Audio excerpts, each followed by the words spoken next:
Hey guys, day 13 of 25 for my 25-day push-up challenge to bring awareness to suicide and a lot of those other things that contribute to suicide. PTSD, PTS, depression, guilt, and shame. These are all states of and emotions that lead people to suicide. We've been talking over the past 12 days of different tools and strategies to help us put us in the proper state and find that happiness in life. And these last few days we've been talking about what I call our mission ready state. And the idea behind this is, in the military, every veteran knows what a mission is, right? It doesn't matter if you were a cook in the military or an HR admin person. You had a mission in the military. A cook had to feed the whole entire platoon. They had to feed the entire ship. They had a mission to do, right? And when we think about a mission, we want to be in the best peak state we can be in, because we're going to be able to provide more value and give so much more to that mission and to the team and everybody around you. So we've been talking about this mission ready state. The first part of it was our physiology. And this is the quickest way to change our state. If we're feeling that depression or any type of disempowering state, the quickest thing we can do is make a change in our physiology, whether it's working out, doing some push-ups or jumping up and down or doing a power move. And it's one of those things that can quickly change our state.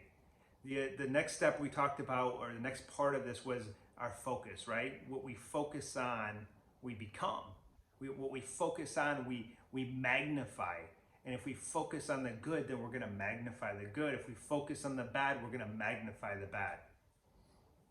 Today, we're going to talk about language and the meaning that we give things.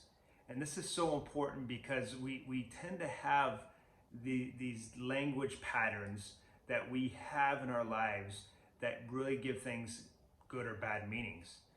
For example, if you had your car had a flat tire, and you say, "This sucks, this is a huge problem, I'm going to be late to this is going to ruin the rest of my day," you're really giving it a negative meaning of what's going on.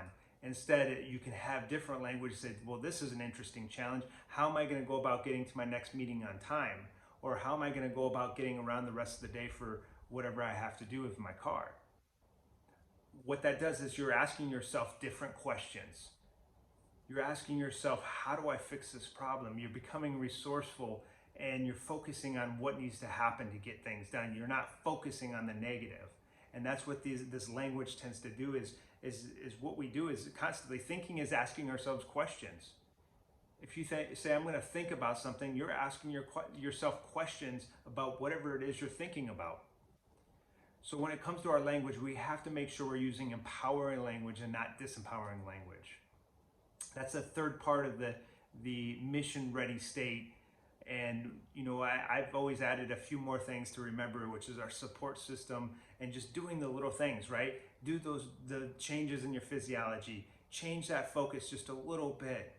Start to change that language that you use in your life, and it's going to change the state that you're in. It's going to be more of an enjoyable state, a more pleasurable state. Today, I'm going to recognize another one of my relatives in Colorado. He's an uncle of mine, Mike Mussmann. He served in the Marine Corp. And if you know anything about the Marine Corp, once a Marine, always a Marine. There's no prior Marines out there. And this guy was, he is one tough guy out there with a lot of what he does. But also at the same time, he's one of the most compassionate and empathetic people. He would give you the shirt off your back. So I just want to honor him today and all that he's done for me in my life.